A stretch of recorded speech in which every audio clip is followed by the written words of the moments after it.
మిత్రులందరికీ నమస్కారం ఫ్రెండ్స్, ఈ వీడియోలో ఎడ్యుకేషన్కి సంబంధించి పబ్లిష్ అయిన ముఖ్యమైన అప్డేట్స్ గురించి క్లారిటీగా చూద్దాం.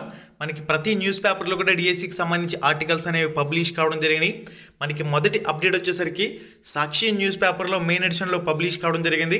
25 నుంచి డిఎస్సి హాల్ టికెట్లు, మార్చ్ 30 నుంచి ఏప్రిల్ 30 వరకు పరీక్షలు, 14 రోజుల పాటు 2 సెషన్లలో నిర్వహణ అంటూ విద్యాశాఖ మంత్రి బొత్స అంటూ దీనికి సంబంధించి మనకు ఒక ప్రత్యేక కథనం అయితే పబ్లిష్ చేస్తున్నారు. రాష్ట్రంలో 6100 ఉపాధ్యాయ పోస్టుల భర్తీకి ప్రకటించిన డిఎస్సి 2024 పరీక్షల షెడ్యూల్లో స్వల్ప మార్పులు చేసినట్లు విద్యాశాఖ మంత్రి బొత్స సత్యనారాయణ మంగళవారం తెలిపారు. డిఎస్సి పరీక్షల కోసం ఫిబ్రవరి 25 వరకు ఆన్లైన్లో దరఖాస్తులు స్వీకరించిన సంగతి తెలిసిందే.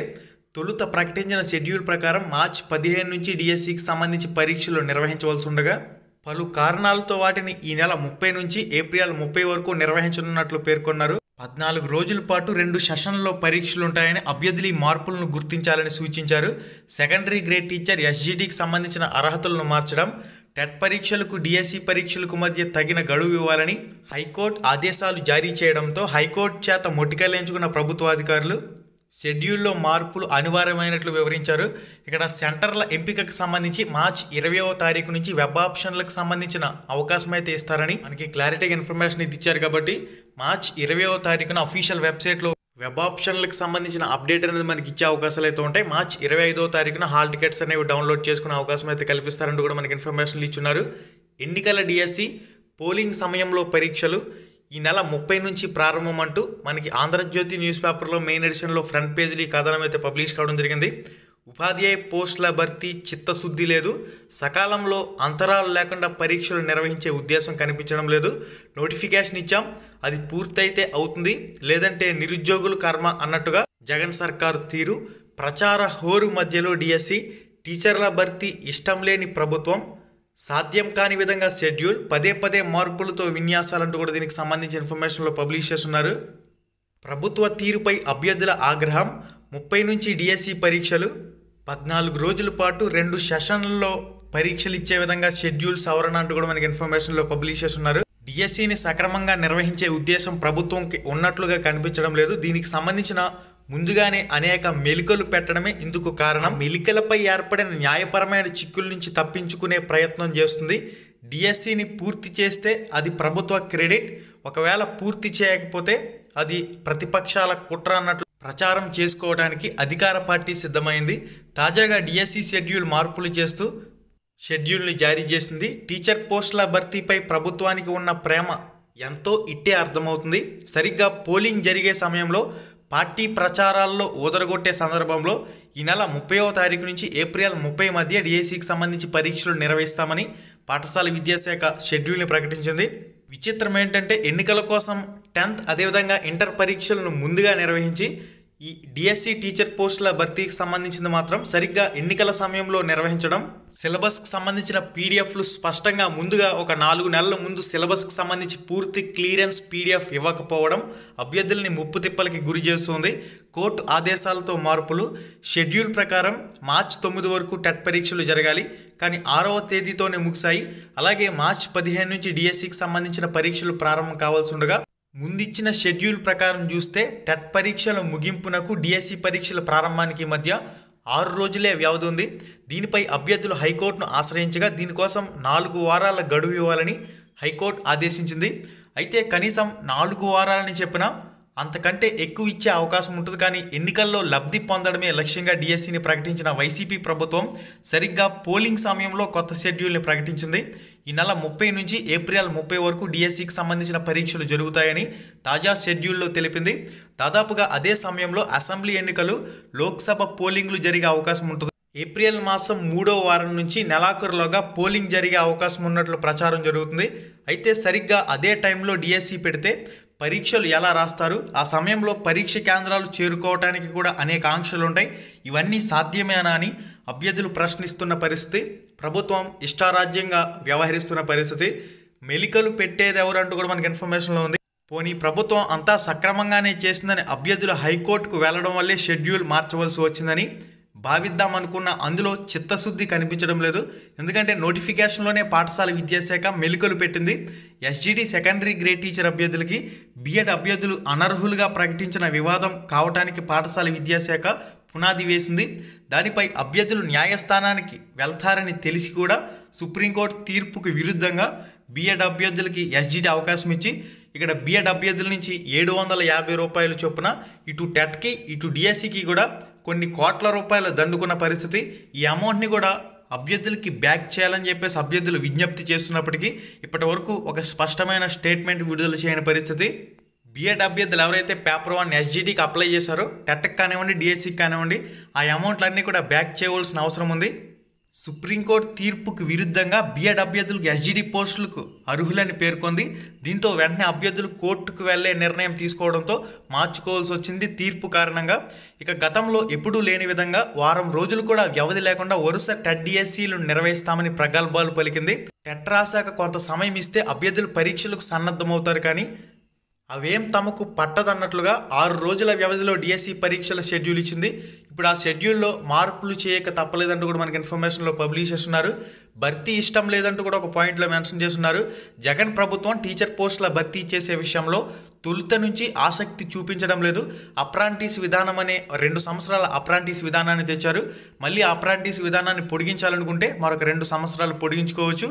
ప్రతిపక్షంలో ఉన్నప్పుడు జగన్ మెగా డిఎస్సి వేస్తామని హామీ ఇచ్చి 23,000 టీచర్ పోస్టులు ఖాళీగా ఉన్నాయని ఓదరగొట్టి తీరా అధికారంలోకి వచ్చిన తర్వాత SGD secondary grade teacher 2,000, school assistant 2,000 పోస్టులు మాత్రమే భర్తీ చేసేందుకు నోటిఫికేషన్ ఇచ్చారు.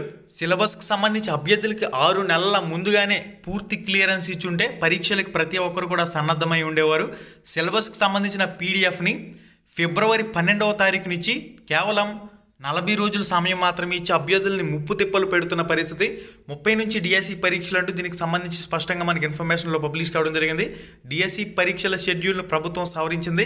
కొత్త షెడ్యూల్ ప్రకారం ఈ నెల 30 నుంచి ఏప్రిల్ 30 వరకు పరీక్షలు అయితే జరుగుతాయని విద్యాశాఖ మంత్రి బొత్స ఒక ప్రకటనలో తెలిపారు. మొదట ఎస్జిడి సెకండరీ గ్రేడ్ టీచర్కి సంబంధించి మార్చి 30వ తారీఖు నుంచి ఏప్రిల్ 3 వరకు మొత్తం 5 రోజుల పాటు 10 సెషన్లలో ఎస్జిడి సెకండరీ గ్రేడ్ టీచర్కి సంబంధించిన పరీక్షలు అయితే జరుగుతాయి. ఇక మనకి నెక్స్ట్ అప్డేట్ వచ్చేసరికి టీచర్ ఎలిజిబిలిటీ టెస్ట్ టెట్కి సంబంధించి ఫలితాలకు సంబంధించి క్లారిటీగా చూడాలి. టెట్కి సంబంధించి ఫలితాలు అనేవి వీళ్ళు ఇచ్చిన షెడ్యూల్ ప్రకారం మార్చి 14వ తారీఖున టెట్ ఫలితాలు విడుదల చేస్తామని చెప్పేసి ఇచ్చారు. కాబట్టి ఇక్కడ ముందు ఫైనల్కి అయితే విడుదల చేయవలసి ఉంటుంది. ఇప్పటి వరకు తాత్కాలికకి కీ అబ్జెక్షన్లకు సంబంధించిన ప్రాసెస్ అనేది కంప్లీట్ అయింది. కాబట్టి మనకి నెక్స్ట్ ఫైనల్కి ఇచ్చి నార్మలైజ్డ్ యాడ్ స్కోర్లతో కలుపుకొని ఫైనల్ రిజల్ట్ని అయితే విడుదల చేయవలసి ఉంటుంది. అంటే మనకి మార్చ్ 14వ తారీఖు తర్వాత ఫైనల్కి వచ్చే అవకాశాలు అయితే ఉంటాయి. మార్చ్ 14వ తారీఖునే ఫలితాలు అనేవి విడుదల చేస్తారా, లేదా ఒక 2 రోజుల పాటు డిలే అయినప్పటికీ మార్చ్ 16 కల్లా టెట్కి సంబంధించి ఫలితాలనే వచ్చే అవకాశాలు అయితే ఉంటాయి. కాబట్టి దీనికి సంబంధించి కూడా ఏ అప్డేట్ వచ్చినా కూడా మీరు ఇక్కడ నుంచి డైరెక్ట్గా చెక్ చేసుకునే అవకాశం అయితే ఉంటుంది. టెట్కి సంబంధించిన అఫీషియల్ వెబ్సైట్లోకి వచ్చి క్యాండిడేట్ లాగిన్లో లాగిన్ క్లిక్ చేసిన తర్వాత హోమ్ అదేవిధంగా క్యాండిడేట్ సర్వీసెస్ అని చెప్పేసి రావడం జరుగుతుంది. క్యాండిడేట్ సర్వీసెస్ మీద క్లిక్ చేసినట్లయితే ఇక్కడ టెట్కి సంబంధించి రిజల్ట్ వచ్చినట్లయితే ఇక్కడ మీకు చూపించడం జరుగుతుంది. టెట్కి సంబంధించి ఫలితాలు అనేవి విడుదల చేసినట్లయితే క్యాండిడేట్ లాగిన్లో మీకు ఇక్కడ రిజల్ట్ అనే ఒక అప్డేట్ ఇస్తారు. ఇచ్చిన తర్వాత ఇక్కడ ఫైనల్గా మీకు ర్యాంక్ కార్డ్ అనేది ఇక్కడి నుంచే డౌన్లోడ్ చేసుకునే అవకాశం అయితే ఉంటుంది. ఫైనల్ నార్మలైజ్డ్ యాడ్ స్కోర్లతో కలుపుకొని మీకు ఎన్ని మార్కులు వచ్చినాయి ఏంది కథ అనేది మీకు ఇక్కడి నుంచే క్యాండిడేట్ లాగిన్ నుంచి మార్క్ లిస్ట్ అనేది ర్యాంక్ కార్డ్ అనేది డౌన్లోడ్ చేసుకునే అవకాశం అయితే కల్పిస్తారు. మనకి ఫైనల్ రిజల్ట్ అనేది ఎప్పుడు వస్తుందనే విషయానికి వచ్చినట్లయితే వీళ్ళు ఇచ్చిన తాత్కాలిక షెడ్యూల్ ప్రకారం చూసినట్లయితే మార్చి 14 అని చెప్పేసి ఇచ్చారు. కాబట్టి మార్చి 14 నుంచి 2 రోజులు అటు ఇటులో మనకు వచ్చే అవకాశాలు అయితే ఉంటాయి. నెక్స్ట్ అప్డేట్ వచ్చేసరికి డిఎస్సికి సంబంధించిన ముఖ్యమైన సమాచారం చూసినట్లయితే డిఎస్సికి సంబంధించి అఫీషియల్ వెబ్సైట్లో వెబ్ ఆప్షన్లు పెట్టుకునే అప్డేట్ అనేది మార్చ్ 20వ తారీఖున ఎనేబుల్ అవుతుంది అంటున్నారు. కాబట్టి మార్చ్ 20వ తారీఖున ప్రతి ఒక్కరు కూడా అలర్ట్గా ఉండవలసిన అవసరం అయితే ఉంది. ఎందుకంటే ఎవరైతే ముందు పరీక్ష కేంద్రాలు కేటాయించుకుంటారో వాళ్ళకి సొంత జిల్లాలో పరీక్ష కేంద్రం వచ్చే అవకాశాలు అయితే ఉంటాయి. ఇక మనకి కొత్త షెడ్యూల్కి సంబంధించిన కంప్లీట్ డీటెయిల్డ్ ఇన్ఫర్మేషన్ అంతా కూడా మీకు స్క్రీన్ మీద కనిపిస్తుంది. మనకి ఫస్ట్ రిలీజ్ చేసినప్పుడు 2023 అని చెప్పేసి వీళ్ళు తప్పుల తడాగా గీస్తారు కదా, దాన్ని మళ్ళీ సవరించారు. ఇక్కడ మీరు చెక్ చేయొచ్చు. తొలుత 29 ఏప్రిల్ 2023 ఇచ్చారు. మళ్ళీ ఇప్పుడు షెడ్యూల్ని సవరించడం జరిగింది. ఇది మనకి కంప్లీట్గా కొత్త షెడ్యూల్కి సంబంధించిన కంప్లీట్ వివరాలు. సెషన్ 1 అంటే మార్నింగ్ సెషన్, సెషన్ 2 అంటే ఆఫ్టర్నూన్ సెషన్ అని చెప్పేసి అర్థం చేసుకోండి. Session 1 morning session, session 2 afternoon session. ఇక మనకి డిఎస్సికి సంబంధించిన వెబ్సైట్లో వెబ్ ఆప్షన్లు వచ్చిన తర్వాత క్యాండిడేట్ లాగిన్లో వెబ్ ఆప్షన్లు పెట్టే అవకాశం అయితే ఉంటుంది. క్యాండిడేట్ లాగిన్ క్లిక్ చేసుకున్న తర్వాత ఇక్కడ candidate ID, date of birth, verification captcha code enter చేసుకుని ఇక్కడ లాగిన్ క్లిక్ చేసుకున్నట్లయితే మీరు ఆటోమేటిక్గా వెబ్సైట్లోకి లాగిన్ అవుతారు. వెబ్సైట్లోకి లాగిన్ అయిన తర్వాత ఈ విధంగా రావడం జరుగుతుంది. లెఫ్ట్ సైడ్లో బటన్ ఆన్ చేయండి. ఆన్ చేసిన తర్వాత home candidate services same TET website మాదిరిగానే వస్తుంది. క్యాండిడేట్ సర్వీసెస్ దగ్గర ఇప్పటికైతే అప్లికేషన్ అని చెప్పేసి మాత్రమే కనిపిస్తుంది కదా. ఇక్కడ మనకి వెబ్ ఆప్షన్లకు సంబంధించిన అప్డేట్ వచ్చిన తర్వాత వెబ్ ఆప్షన్లకు సంబంధించిన అప్డేట్ ఇక్కడ ఎనేబుల్ అవుతుంది. ఇక్కడి నుంచే మీరు డైరెక్ట్గా మీ మొబైల్లో కానీ కంప్యూటర్లో కానీ ఎక్కడి నుంచి అయినా కానీ మీరు వెబ్ ఆప్షన్లు సెలెక్ట్ చేసుకునే అవకాశం అయితే ఉంటుంది. మీరు ఏ జిల్లాలో పరీక్ష రాయాలనుకుంటున్నారు, మీరు మీ సొంత జిల్లా అప్లికేషన్తో రాస్తే నాన్ లోకల్లో కర్నూలుకు రాసుకోవాలంటే కర్నూలుకు రాసుకోవచ్చు, లేదా మిగిలిన ఏ జిల్లాలకైనా మీ సొంత జిల్లా అప్లికేషన్ అప్లై చేసిన అప్లికేషన్తోనే వెబ్ ఆప్షన్లు పెట్టుకునేటప్పుడు ఒక అప్డేట్ అయితే ఇస్తారని చెప్పేసి క్లారిటీగా ఇచ్చారు. కాబట్టి దాని ప్రకారం మీరు మీ సొంత జిల్లా అప్లికేషన్తో రాస్తే లోకల్కి రాయొచ్చు, లేదా నాన్ లోకల్కి రాసుకునే అవకాశం అయితే ఉంటుంది. ఇది దీనికి సంబంధించిన అప్డేట్. మనకి మార్చ్ 20వ తారీఖున వెబ్ ఆప్షన్ల అప్డేట్ అయితే ఎనేబుల్ అవుతుంది.